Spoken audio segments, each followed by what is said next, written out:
And the Sultanate continues sending relief aid flights to Lebanon in solidarity with the people of Lebanon.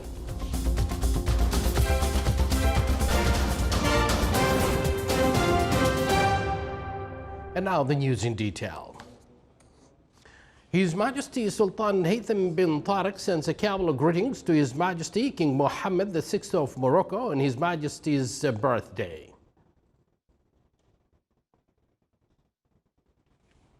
By royal directives of His Majesty Sultan Haytham bin Tariq, the Sultanate continues sending relief flights to Lebanon to stand in solidarity with the people of Lebanon. The relief flights, which were carried out by military aircraft from Royal Air Force of Oman, include various medical and humanitarian essentials.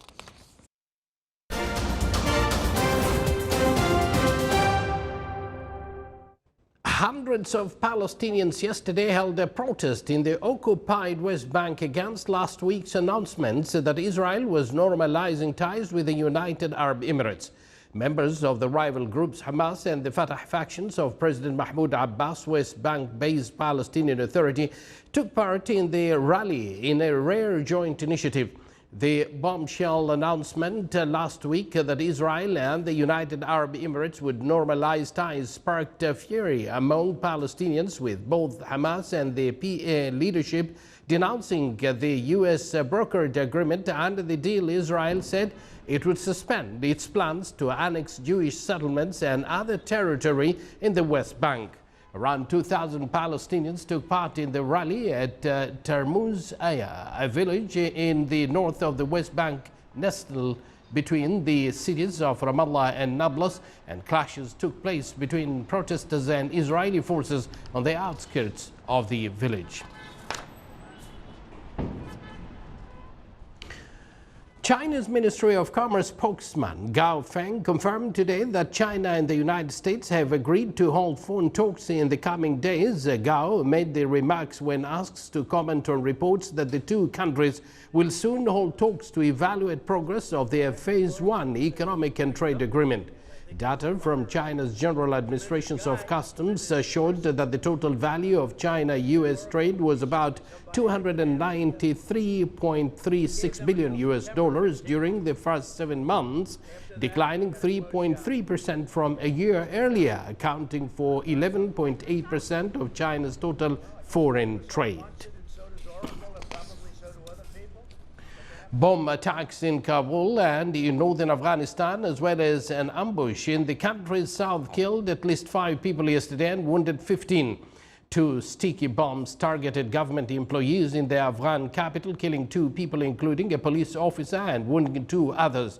Meanwhile, in Puli Khumri, the capital of northern Baghlan province, a bomb targeted a vehicle belonging to the provincial intelligence departments, killing 2 service members and wounding 11 people. In southern Uruzgan province, gunmen ambushed the vehicle of the intelligence chief in the city of Tarin Court, killing him and wounding 2 other service members.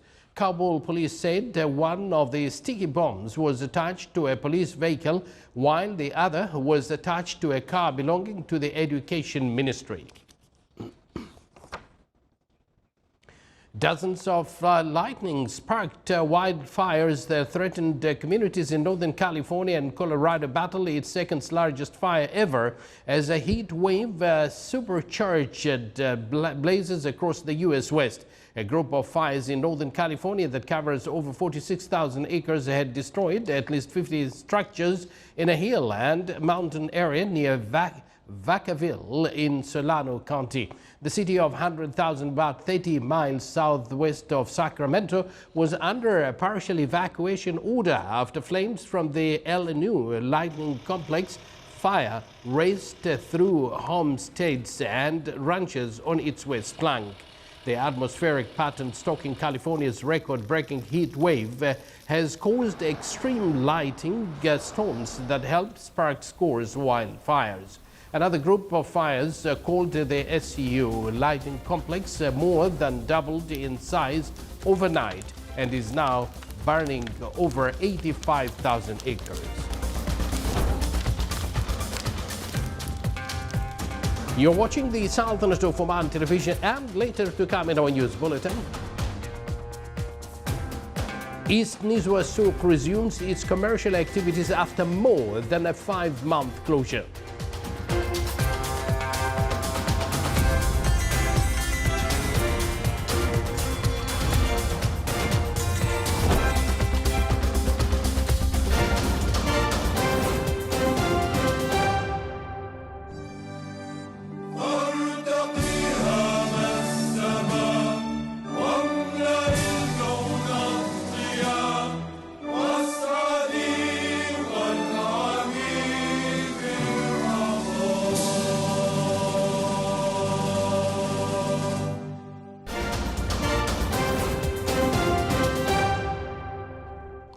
Once again, welcome back to the news from the Sultanate of Oman television. The Minister of Health announced that the total number of cases of COVID-19 registered in the Sultanate are 83,769, including 609 deaths. The Minister of Health stresses that the percentage of recovery has reached 93.6, with a number of 78,386 cases recovered. The traders of the traditional Matrah Souk opened their stores again after a 5-month lockdown due to the COVID-19 pandemic. More details coming up in this report. After 5 months of closure due to the COVID-19 pandemic, the traders of the traditional Matrah Souk opened their stores once again, the closure of which was a part of measure implemented to curb the COVID-19. Traders have expressed their happiness for this starting of business. Matrah Souk, which is considered to be one of the most popular tourist market in the Sultanate, finally is fully prepared to receive its visitors while sticking to the preventive measures such as wearing masks and the importance of physical distancing, the signs of which are clearly visible to every visitor before entering the shop. Lockdown is over. We're so happy. Thanks God. Alhamdulillah, everything will be okay, step by step, and customer coming back again. Alhamdulillah, we're so happy, so happy. Mask is most important, and we give far for customer like that one, and we hope inshallah we'll finish everything soon. Matrah Souk is open. Everybody was waiting for the souk to open. That's why we're here checking how things are going. And but business is picking up. You can see it's quite busy outside. But over the weekend, there were probably more people. So that's why we came here, to avoid the crowds, because like I said, everybody was asking when is Matrah Souk opening. So one can expect that there would be increase in patrons coming to the souk. But like I said, with the lockdown so far, it was okay, it was manageable. The announcement of opening of 5th phase of commercial activities package included the opening of the souk, tourist restaurants, and some other activities. The shop owners thanked the Supreme Committee for their efforts on preventive measures that has assisted in limiting the spread of the disease, especially in the wilayah of Matrah. Despite the losses they suffered during the closure period, mentioning that life is better than business. We thank the government for this necessary precautions and the lockdown, which saved us from this pandemic, and it was quite necessary. It has affected our business quite a lot, but as we say, health is wealth, and all the precautionary measures have been taken in Matrah Souk, and we hope the business picks up, and we welcome all our friends and customers to be back at Matrah Souk, as all the precautionary measures have been taken and everyone is following the guidelines of the government. It has been 6 months now that I have not visited this most famous traditional souk. I am so happy that to be here today and see new life after a long time of closure. Alhamdulillah Rabbil Alameen. Shopkeepers closing their activities for the day, looking forward to the next day, while they are optimistic that tomorrow will be better and more beautiful. Abdullah bin Ahmed al-Rubi'i, Sultanate of Oman Television, Matrah, Governorate of Muscat.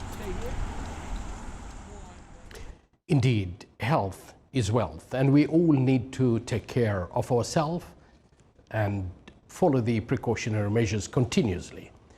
The East Nizwa Souk, also known as Sansara Souk, resumes its commercial activities after more than 5 months closure. The fish and crafts markets reopened to receive customers while the government asked people to continue to maintain their masks while shopping. The resumption of business in the East Nizwa market and other areas in the Wilayat will help minimizing the negative economic impacts of COVID-19. Despite the fact that tourism has been slumped by the closure, craft shop owners have been preparing their shops and stacked their shelves with souvenirs, accessories and crafts. The fish market is returning back to serve local consumers, and fish traders have strictly maintained the health guidelines, including wearing protective masks and keeping safe distance. Oman oil price October delivery increased by 18 cents, amounting to $44.49. The average price of Oman crude oil September delivery reached $43.62 per barrel, increasing by $2.03 compared to the price of August delivery. Now, physical activity and getting fresh air are important for individuals' overall physical and mental wellness. During this current period of pandemic, many people chose to do more physical exercise. This report will highlight that. The spread of COVID-19 has curtailed vehicle traffic due to lockdown and restriction of movements at night that was recently experienced across the Sultanate. During this period, many people chose to do more physical exercise at daytime while following precautionary measures. Individuals were seen in various areas of the Governorate of Muscat performing walk exercise while maintaining physical distancing from one another. Others took their bicycles and were seen in different places having a fun time to get fit. Many people have directed themselves to sports, and recently we have seen cycling. The number of people who are doing cycling is increasing by day by week. It's a good way to release stress and to keep yourself very fit. Cycling is a healthy, low-impact exercise that is being enjoyed by people of all ages, young children to older adults. Riding to work or shops is one of the most time-efficient ways to combine regular exercise. When we cycle, even if we cycle as a group, we make sure that there's a good distance between the cyclists, you know. And the most important thing is actually we do it to stay fit and also for our mental clarity. Because as you know, when you're going to stay at home all the time, you're going to be affected mentally. So we just do it so we get out there. We're keeping our bodies fresh, but at the same time we're keeping our minds fresh. You know, so this really helps us. At the same time, reducing the stress levels, because I know that, you know, when you say everybody's got to stay at home, the stress levels go up, and then when you get the exercise that you need, obviously brings the stress levels down. So that's again a positive impact. While this is not the time to engage in a group activities, it is fine to cycle with close family members you live with who are in good health and as long as they have no symptoms. Siblings are seen here not far from their home in Al Ghubra. The pandemic has changed the concept and the way of thinking for people, also governments. The new rules which has been implemented by the governments and the people and organization has changed the view of the people to life, how to live the life in a better way and in a safer way. Cycling has proven to improve physical health and has a positive impact on mental health. But at this time of pandemic, it is crucial to be vigilant in following precautionary measures to be safe from COVID-19. And remember to follow safety measures while riding. The health benefits of cycling are tremendous. The most important thing to remember is that you have to ride your bicycle at the designated areas. Your safety and safety of others are of great importance. Abdullah bin Ahmed Al-Rubi'i, Sultanate of Oman Television, Muscat. You're watching the Sultanate of Oman television, and before we end tonight's bulletin, here are the main points once again. His Majesty Sultan Haytham greets His Majesty the King of Morocco on his birthday. And the Sultanate continues sending relief aid flights to Lebanon in solidarity with the people of Lebanon. And with that, we do conclude this news bulletin brought to you live from this news center of the Sultanate of Oman television, directed by Hilal Shandudi, edited by Muhammad Al-Yahmadi. For myself and the entire news team, thank you for joining us and good night.